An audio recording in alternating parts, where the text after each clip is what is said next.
આ તમે જોઈ શકો છો લાઇટ હાઉસ બધું એડજસ્ટ કરીને હવે અંદર જવાનો પ્રયત્ન કરીએ છીએ અને આપણે આગળ જઈ ટિકિટ લઈને 2 જણાને 45 રૂપિયા ટિકિટ કીધી છે ભાઈ. આપણે ટિકિટ લઈને અંદર જઈશું તો તમે જોડાયેલો ત્યાં સુધી અમારી સાથે.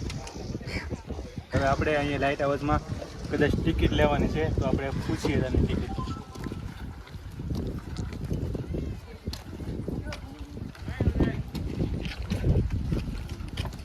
કેટલા દેવાના બધે રખડવાનું છે. હા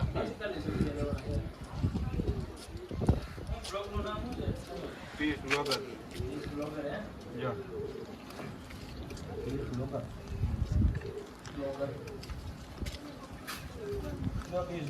પર પર્સન આપણે નીચે ખાલી ઉપર જવું હોય તો ફોટોગ્રાફી બધું આવી ગયું અમારું. મારી ફોટોગ્રાફી ટિકિટ છે 25 વાળી છે ને. મિત્રો જો તમારે નીચે ખાલી ફરવાનું હોય તો ₹10 ટિકિટ છે અને તમારે ઉપર જવું હોય અને ફોટોગ્રાફી કરવી હોય તો અમારે 2 જણાના 45 રૂપિયા લીધા છે. ટાઈમનો ખાસ જોજો કારણ કે 4 થી 6 વાગ્યા સુધી ત્યાં લાઇટ હાઉસ ખુલ્લું હોય છે તો આપણે અંદર જઈને જે લોકેશન છે એ લઈ લઈએ તો આવવા માટે.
સ્વિમિંગ પુલ અને તમે અહીંયા પાણી પણ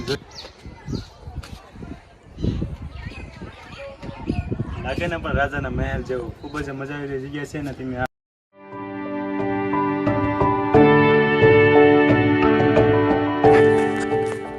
તો મિત્ર ખૂબ જ જોરદાર એવી જગ્યા છે. અહીંયા દરિયાનો જે નજારો પણ તમે જોઈ શકો છો અને એકદમ શાંતિ જેવું વાતાવરણ છે.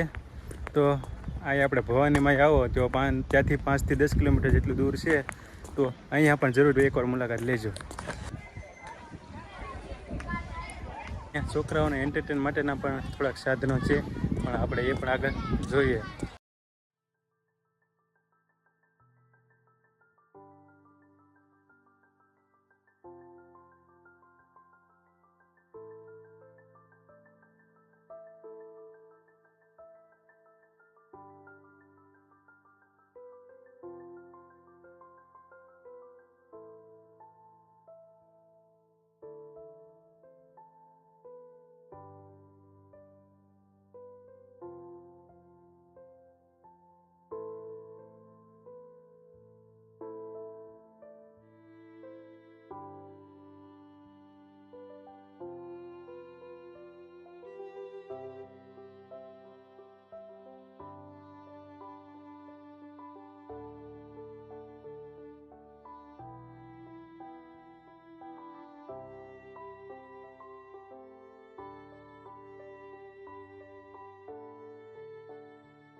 મિત્રો હવે આપણે અહીંયાથી જવાનું છે લાઇટ હાઉસ સુધી. ટાવર તમને દેખાય છે કે આપણે જઈને પૂરો જે આ સમુદ્ર છે એનું લોકેશન તમને બતાવવાનો પ્રયત્ન કરીશું.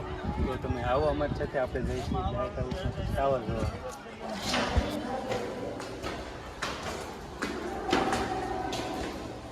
તો મિત્રો અમે સીડીયા ચડી રહ્યા છીએ અને ઉપર જઈને જોઈએ કે પૂરો લાઇટ હાઉસ કેવો દેખાય છે.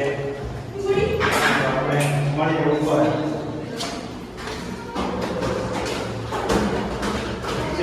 આ સીડી પણ જરૂરી પડશે.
તો મિત્રો આ હતો લાઇટ હાઉસનો ટાવર. અહીંયાથી ખૂબ જ સુંદર એવો નજારો દેખાય છે. તો મિત્રો તમે એકવાર અહીંયા જરૂરથી આવજો અને જો તમને મારો વિડીયો ગમતો તો પ્લીઝ લાઇક, શેર અને સબસ્ક્રાઈબ કરવાનું ભૂલતા નહીં.